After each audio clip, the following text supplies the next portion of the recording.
Welcome back to Yahoo Finance. The collapse of stablecoin project Terra has underscored the ongoing volatility in crypto markets. And underpinning all of that is the debate about how to regulate the emerging space. Joining us now to discuss from a regulatory standpoint down in D.C. is Commodity Futures Trading Commissioner Caroline Pham.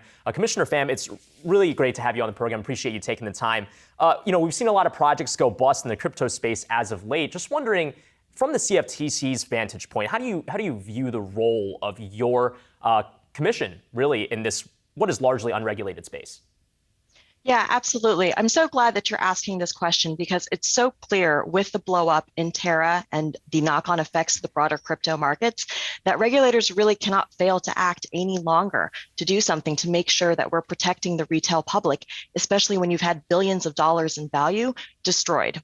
And that's why I said in my op-ed together with SEC Commissioner Peirce that we really need to call for public roundtables to examine what exactly happened, get the input and the expertise of the public, and how do we do responsible and pragmatic crypto regulation so that way this doesn't happen again in the future. I mean, Congress is working on solutions to try to make sure we have a holistic crypto regulatory framework in the United States, but we can do a lot right now to address this problem, tackle it together, and find a solution to protect the public. Otherwise, we're just not doing our jobs. Yeah, Commissioner Pham, you mentioned that op-ed, it's in the Hill, and it kind of describes how the CFTC and the SEC can work together, which they haven't always done perfectly. In the absence of just, mashing the two commissions together, what do you see as the CFTC's specific role statutorily versus what the SEC can do in this space? Because they are a little bit different.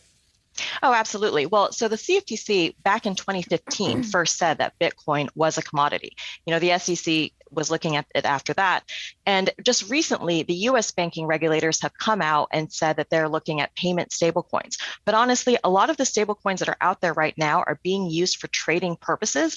And frankly, given the CFTC's broad jurisdiction, if something is not a security, then it's probably something that the CFTC has regulatory touch points over. That's why you've got a lot of the discussion right now looking at how not only the CFTC regulating the commodity derivatives markets, but how we currently regulate the spot markets and how we can extend that jurisdiction over the spot markets. I mean, it's very clear that we have fraud and manipulation authority over those spot markets. That's why we've brought over 50 enforcement actions with about $750 million in penalties.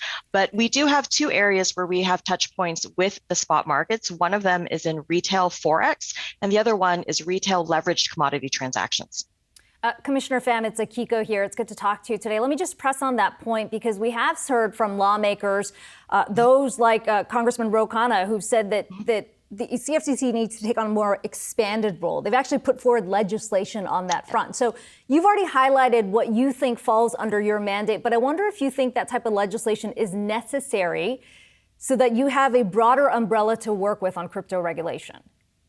Well, and I think this goes exactly to the point that we have decentralized regulation right now, where each agency is staking out their turf. So I really welcome the efforts of Congress to provide a clear and holistic regulatory framework over crypto and to make it very clear, and even to expand the CFTC's jurisdiction in this space to make sure that there's that clarity for the industry. So that way there can be more growth in compliant digital asset markets with adequate protections for the retail public. So I welcome the efforts of Congress, and I look forward to working with the chairman and my fellow commissioners if any legislation is passed. Another big kind of debate within the crypto markets is the role of exchanges themselves, and that might be a place where there is kind of a clear-cut authority for the CFTC to make sure that things are going okay. Cryptocurrency exchanges are different than, say, stock exchanges in the sense that really there are different clearinghouse models and the amount of counterparties and third parties that are involved in the process and trading one crypto to one party from one party to the other. Where do you see the CFTC's role in policing that? Because again, still a very gray area right now. Yeah, so it's very clear in our statute that we have oversight of commodity derivatives markets and particularly over the platforms where those are traded. And I think that, we've had a great framework put in place around the different trading facilities that we have. This has withstood the test of time. It's withstood any number of market stresses since the CFTC was founded in 1975. That's nearly 50 years. But I think there's always room and space for innovation in our markets. And that's why in our statute, it even says that we are to promote responsible innovation and fair competition. I think some of the recent developments has really looked into, what are different ways that we can address and tackle risks that might be in the system. I'm really pleased that the CFTC had a nearly all-day roundtable to really dig into and examine these issues. Quite frankly, I wish that we had those kinds of roundtables before we even started exploring this in a formal way.